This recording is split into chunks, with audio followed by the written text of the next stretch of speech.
বাবারা কিভাবে মারা যায় শুনে যান। ছোটখাটো একটা চাকরি করি, গত মাসে বড় মেয়ের বিয়ে দিয়েছি ধার দেনা করে, প্রায় 6 লাখ টাকা খরচ করে। একটু আগে মেয়ের ফোন, বাবা কেমন আছো? হ্যাঁ ভালো। তুই ভালো আছিস তো? আছি বাবা, ভালোই। এইভাবে বলছিস কেন? তোর শাশুড়িরা কিছু বলেছে নাকি? শুধু শাশুড়ি বলেছে বিয়েতে যে আসবাবপত্রগুলো দিয়েছো সেগুলো নিম্নমানের। তখন আমার চোখ দুটো জলে টলমল করছিল। আচ্ছা মা, তোর শাশুড়িদেরকে বলিস পরে না হয় তাদের পছন্দ মতো কিনে দিব। বাবা শোনো, তুমি আমাদের বাড়িতে পুজোর কাপড় দিবে না? হ্যাঁ মা দিব। কেন? তুমি কাপড় দিও না, ননদ মানে জামাইয়ের বোন বলেছে কাপড় দিলে সবার পছন্দ হবে না, তাই কাপড় না দিয়ে টাকা দিতে। 30,000 টাকা দিলে সবার নাকি হয়ে যাবে। আচ্ছা মা, তুই চিন্তা করিস না, আমি এখনো বেঁচে আছি। আমার বুঝতে দেরি হলো না, এতক্ষণে মেয়ের চোখের জল গড়িয়ে পড়েছে। আচ্ছা বাবা, এখন রাখি। আচ্ছা মা, ভালো থাকিস। রাতে ছোট ছেলে বাড়িতে ফিরে বলছে, বাবা তুমি আসো? হ্যাঁ আছি। কি বলবি?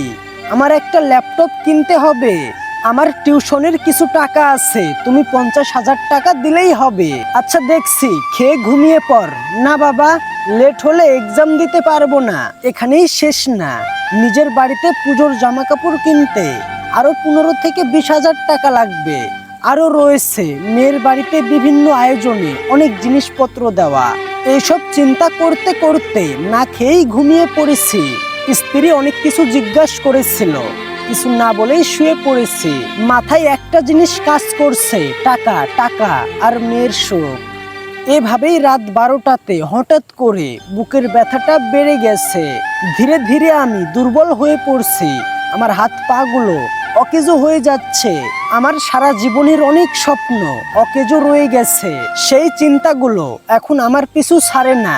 পরের দিন সকালবেলা সবাই কান্নাকাটি করতেছে।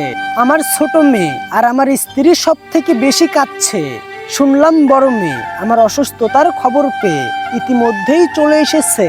সবার দিকে চেয়ে থাকলাম, অনেক কিছু বলতে চাচ্ছি কিন্তু বলতে পারছি না। ঠিক 2 মিনিট পরে আর কিছু জানি না, সব শেষ, সব একেবারে শেষ। এভাবেই হারিয়ে যাচ্ছে অনেক বাবারা। ছেলে মেয়েদেরকে সুখে রাখার জন্য বাবারা সর্বোচ্চ দিয়ে চেষ্টা করে, কিন্তু আমরা বাবাদেরকে বোঝার চেষ্টা করি না। বাবাদেরকে একদিন জড়িয়ে ধরতে পারি না, ভালোবাসি বলতে পারি না। বাবাদের চেহ থেকে শত শত ছেলে মেয়েরা বঞ্চিত হচ্ছে।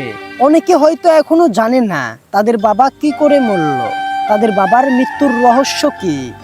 এভাবেই তিলে তিলে শেষ হয়ে যায় প্রত্যেকটা বাবারা।